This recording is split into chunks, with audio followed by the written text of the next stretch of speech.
ऐसे धूल में जब भोजपुरी के गीत बा हमरे बलिया के भोजपुरी के कलाकार गौले रहे। अरे मरे ही के बाद मरे ही के बाद कमर न जान से मरे ही के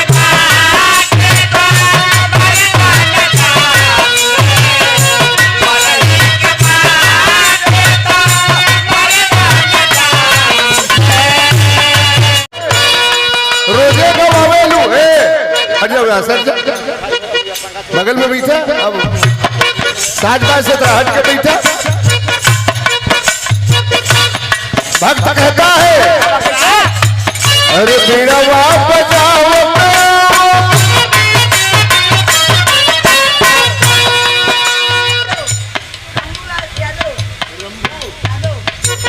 भाई रंभू यादव जी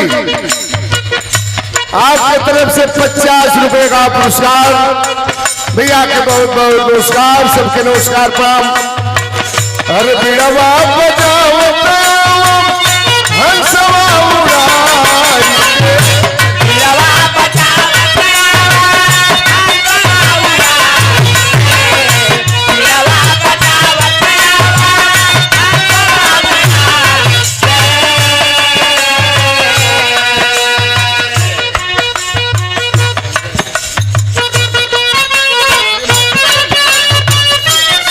संजय यादव जी की ओर से ये माला और 100 रुपए का पुरस्कार। भैया के नमस्कार। भक्त कहता है बीड़ा बजाओ हंसवा उड़ाई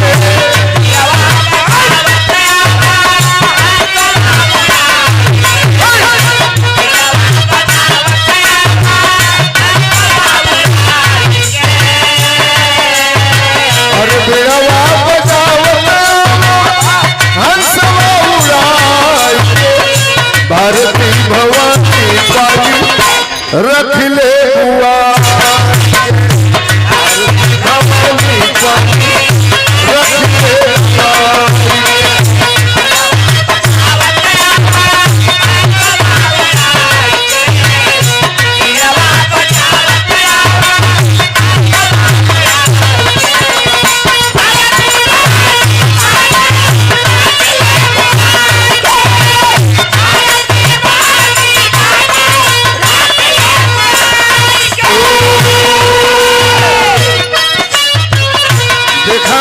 सुना जाता है बड़ी दयावान है तो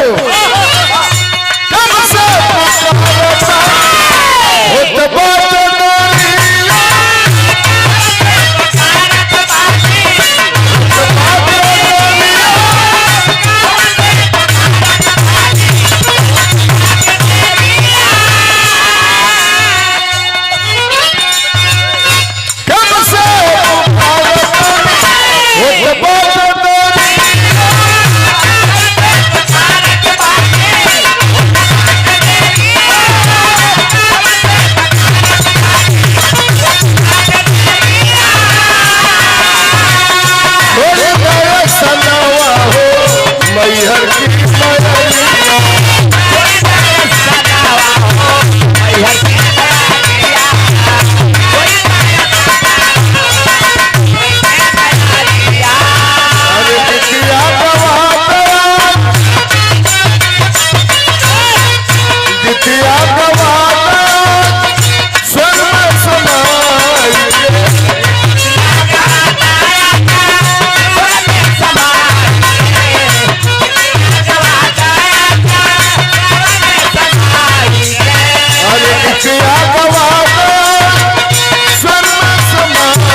पानी रखिले दुआर।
भवानी पानी रख ले बुआ।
वैसे ढोल बजौले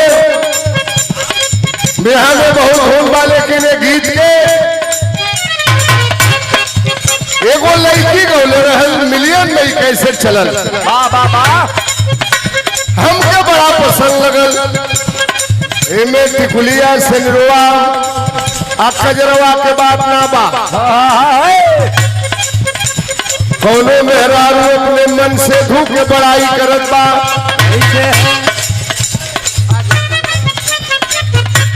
वो मेहरारू अपने मन से धू के बड़ाई करत में हमार सैया हुआ कैसन।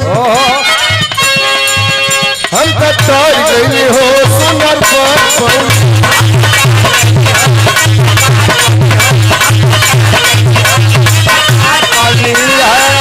अपना रजऊ के प्यार में सवार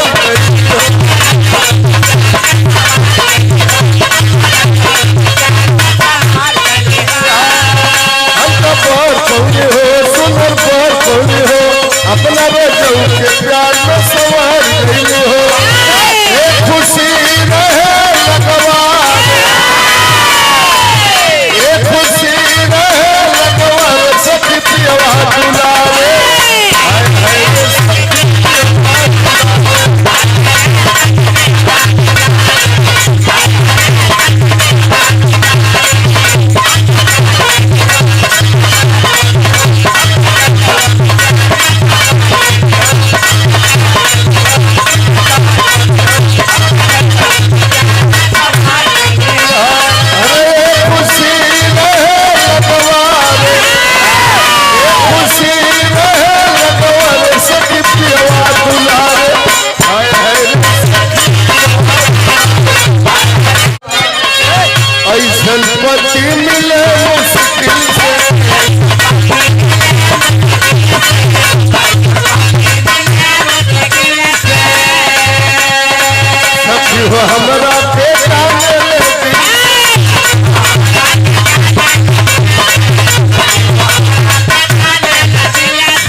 के बुलौली।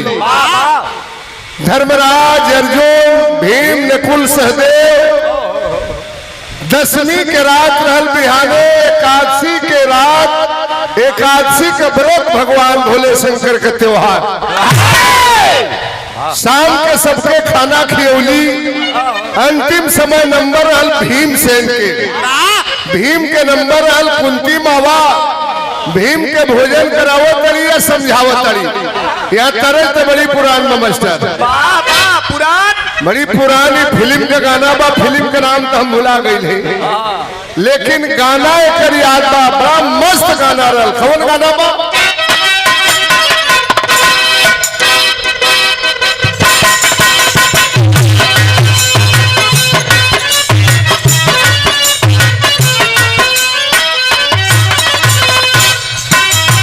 अरे धीरे रे चलो मोरी बात ही रंगिया।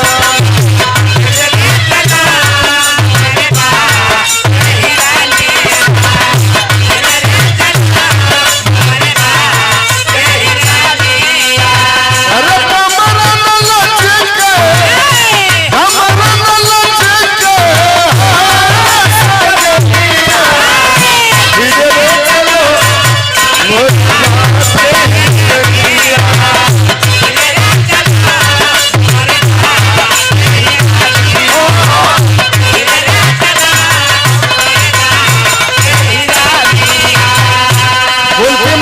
भीम के खाना खियावत बारी। अरे करी लो लला भर पेट भोजनिया।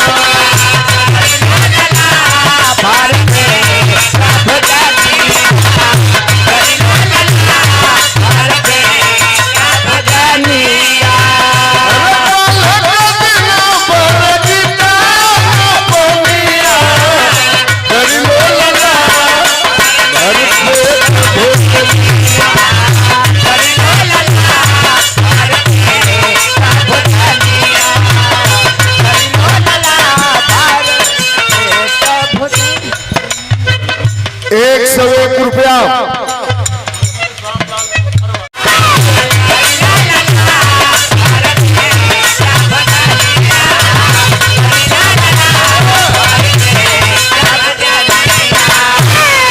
भोजन कैला सवेरे खाना ना खाए के बाद, बिना भोजन के बिना पानी के भगवान भोलेनाथ के भक्ति करे के बाद भीम कहला माई सवेरे कैसे पूजा हुई भगवान भोलेनाथ के। तो कुंती मतारी पूजा का विधि बतावत तड़ी। करत कौन बा मास्टर?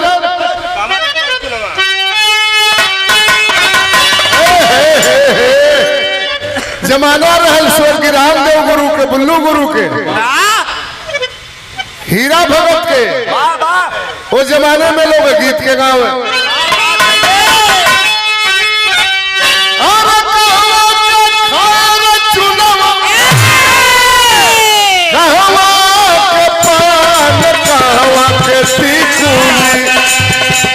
अरे कहवा के टिकुली लीलरवा मारे हो, कहवा के टिकुली।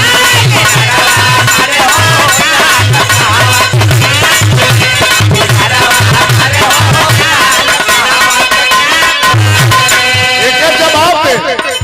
अरे यारो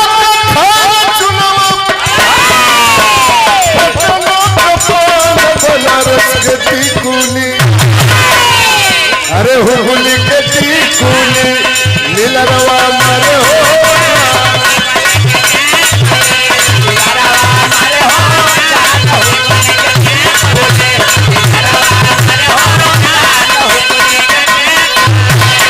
वो जमाने में सवाल जवाब होते। अरे देखली शिवनवा,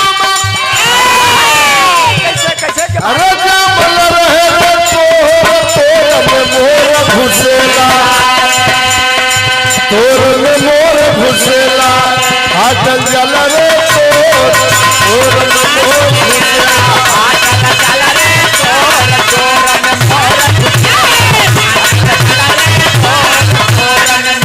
घुसेला। कुंती मावा भीम के समझावत बारी के भोले धोती लोटवा होई है जब बिहार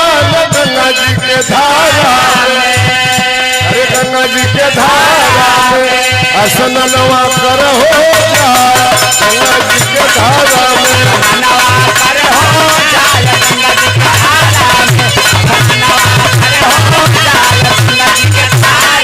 में बेरा में 4 बजे भोरा में भोर के बेरा में जाग गई है, लोटा ले ली है, सोटा ले ली है, नौछा ले ली है, चल जी है गंगा जी में जाके स्नान करी है। और गंगा जी के किनारे विशाल भगवान भोलेनाथ के मंदिर बा। एक लोटा जल ले जाके शिव पर गिरई है, बनिया धतूर उखी बैर चढ़ई है,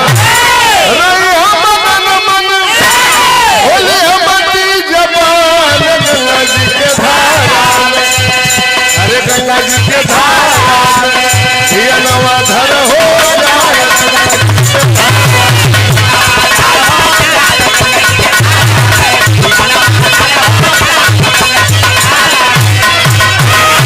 गंगा जी में स्नान करी है, एक लोटा जल ले जाके शिव जी के मंदिर में लिंग पर गिरा दी है, बेल पत्र श्रीफल के पतई भांग धतूरा ऊख ले जाके शंकर जी के मंदिर में चढ़ा दिया। ये उनकर पूजा। 3 बजे भोर में भीम के नींद टूट गई। आज ऐसा भोलेनाथ के पूजा करे, ऐसा केहू पूजा न कैले हो। 3 बजे भोर में जगे है भीम, चल दिया स्नान करने के लिए गंगा जी में। तो चले भीम बंका सवेरे सवेरे,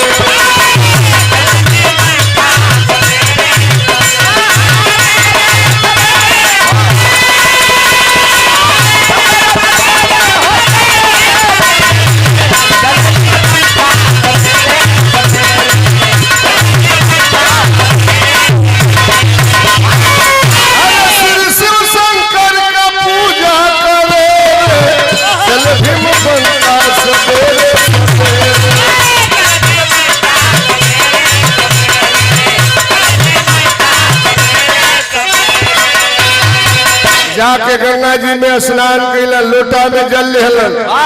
सोचलन कि इतना बड़ा देवता भगवान भोलेनाथ, एक लोटा पानी से वो कैसे स्नान करी है। गंगा की धारा निज काया से पाट दी, बह सके न जल वह धारा को बांट दी। गंगा का पानी शिवालय करे, चले भीम सवेरे।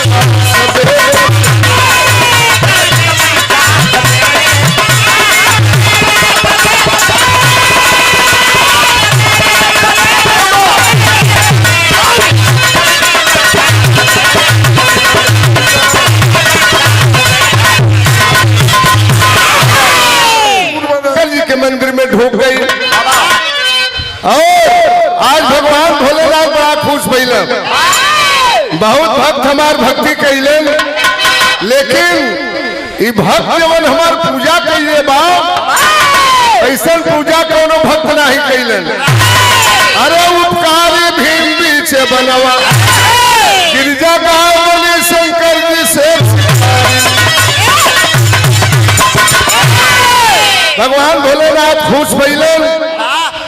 और वही शंकर जी के मंदिर के बगल में भीम कुंती मावा कहले रहली कि पूजा के मौन रहे के बा, बोले के ना बा। बगल में बैठ के मौन धारण कर लियन, भक्ति में लीन भगवान भोलेनाथ के।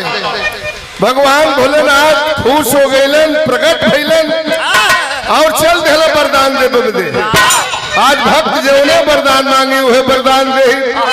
गौरा मावा बात के सुनली, कहली कि कबो कबो तू पागल हो जाला। जे जौने वरदान मांगेला ओके दे देला, बाद में पछताला। एक बार ऐसा ही भस्मासुर के वरदान दे देला तो तोहरे पीछे पड़ गई। विष्णु भगवान ये रहल तो तोहर जान बचल। पहले भक्त के परीक्षा लिहल जा, एकरी बाद जवन वरदान मांगी वो वरदान के दिया। चल दिए भगवान भोलेनाथ और गौरा महारानी भीम के परीक्षा लेने बदे। ये रंगोली डेकोरेटर्स का आखिरी गीत।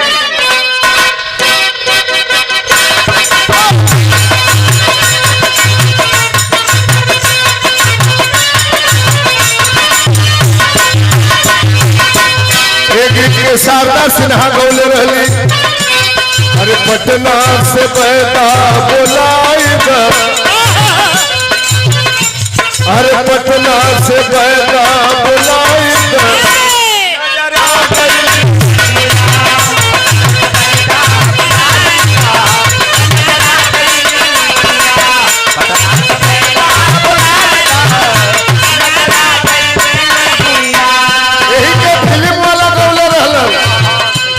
अरे हमारी कलैया सुकुआरी हो, अरे चुभ जाला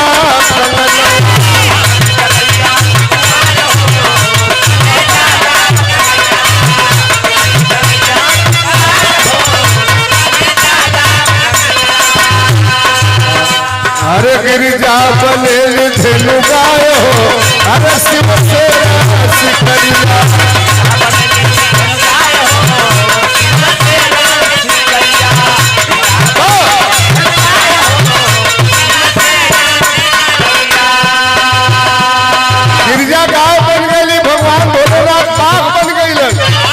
जहाँ भीम महाराज भक्ति करत हुआ आंख बंद बा, गाय घोरियावत में बाघ लखे दत्ता, गाय चिल्लात में बचाओ भीम बचाओ भीम।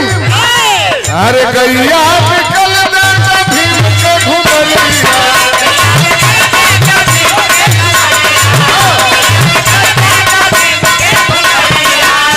अरे देखी दशा भइल मन में,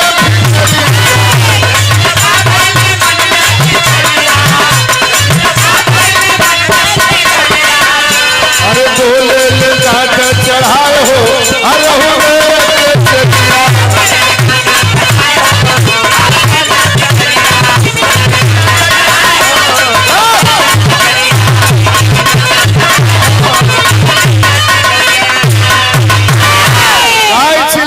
बचाओ भीम बचाओ भीम। भीम कहलन की माई कहले बे कि मौन धारण करे के बा, बोले के ना बा देखतन त बखवा गैया के मुंह आवेला।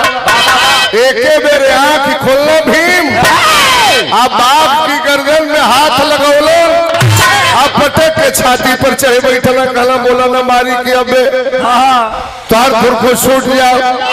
भगवान भोलेनाथ प्रकट हो गए, बार भगवा अब हमसे कुछ वरदान मांग लो।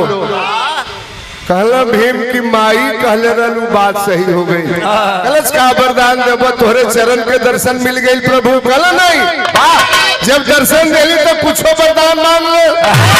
भीम कहला जवन वरदान मांगत दे देबो। कहला ले मस्त मांगो, कुबेर का खजाना मांग लो दे दो।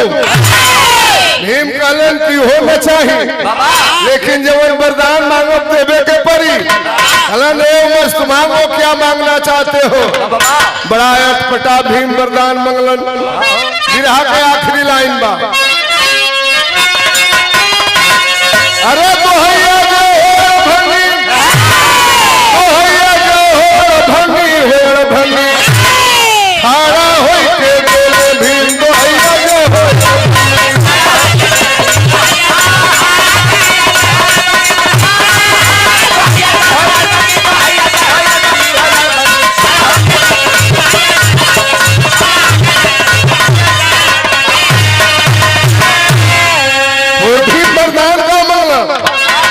वरदान दीजिए यही भगवान, खाना हम खाई सकुनी हो निपटान दे हो भंगी, जन्म जन्म के मिट जाए दुख दैया जो हो।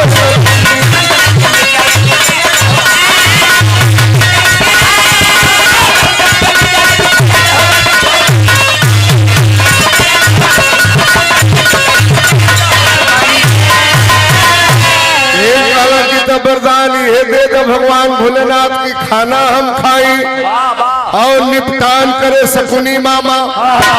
भगवान भोलेनाथ का लो हुई तो बड़ा गड़बड़ वरदान समझ ले बा। वचन दे दिया हूँ जाओ यही होगा, जितना खाना खाए भीम चल जाए सकुनी के पेट में।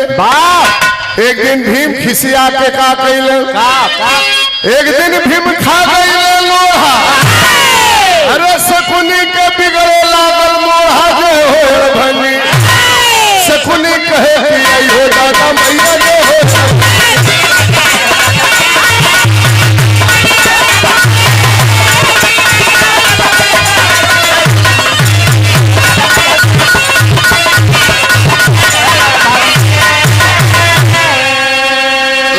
भीम खिसिया के सिलवट या लोढ़ा घोट घलना पेट में, उछल गई शकुनी के पेट में अनाज रही तो उपची।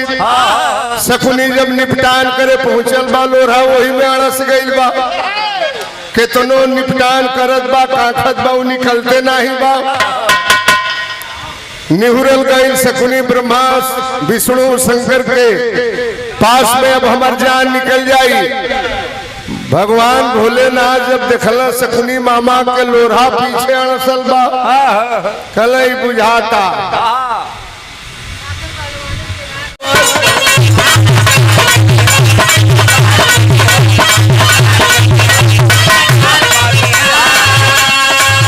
अपना बजे के प्यार में सवाल गई।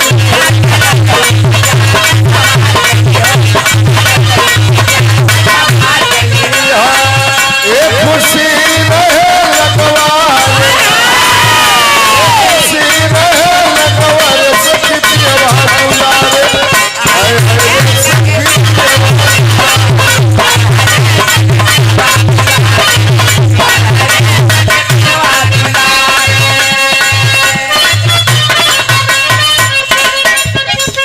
अरे भौजी रहे मोर करार से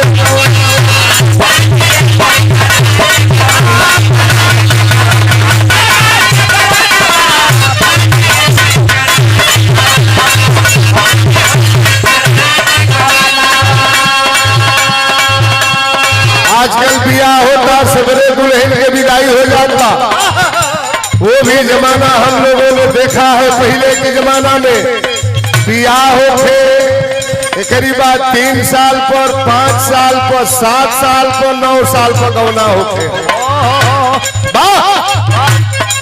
एक घड़ी विदाई हो दुल्हन के रुवाई नहीं खे सुना, वो घड़ी जब बेटी बहन के विदाई होते, आज जब रोवत डोली में बैठे गांव घर परिवार के सभी लोग रोवे लागल। छोटे पर बियाह हो गए जब उसेआन भइल बेले की अपनी भौजैया के अखबारी में पकड़ के कहले रहल, भौजी हो मोर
राधे यादव भैया की ओर से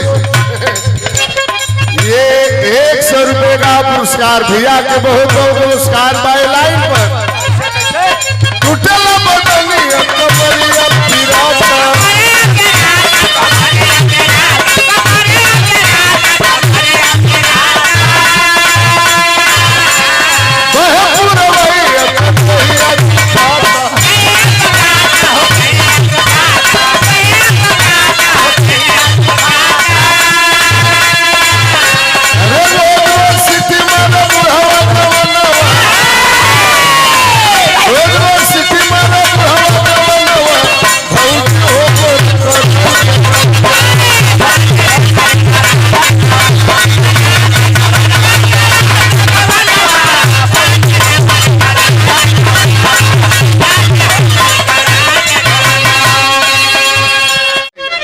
भीम तिले के ब्रह्मा विष्णु शंकर गईलन, कल भीम वरदान वापस ले ला। शकुनी मामा तोहरे मामा हुआ मर जाएगा बेचारा, कहला नहीं अब आइटम बदल के खाई।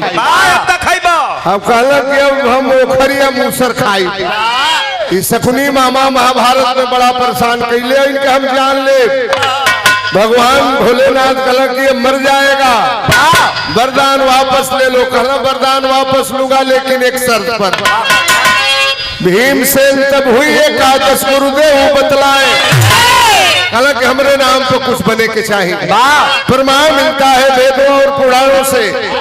तब से एकादशी का नाम बदल के पड़ गई भीमसेनी एकादशी। पढ़िएगा ठाकुर प्रसाद के डायरी में। यह बहुत बड़ा पर्व है एकादशी व्रत, भगवान भोले शंकर का व्रत। बिना अन्न जल के जो प्रेम से भक्ति करेला मनवांछित फल मिलता है। तब से वो भीमसेन के नाम पर एकादशी का नाम भीमसेनी एकादशी पड़ल। भीमसेन तब हुई एकादश गुरुदेव बतलाए, अखिल भारतीय तरह तरह न रच रच बाला गाए। अरे उपकारी भीम बीचे बनवा, अनुपम का कलम भोला की लहदारी, उपकारी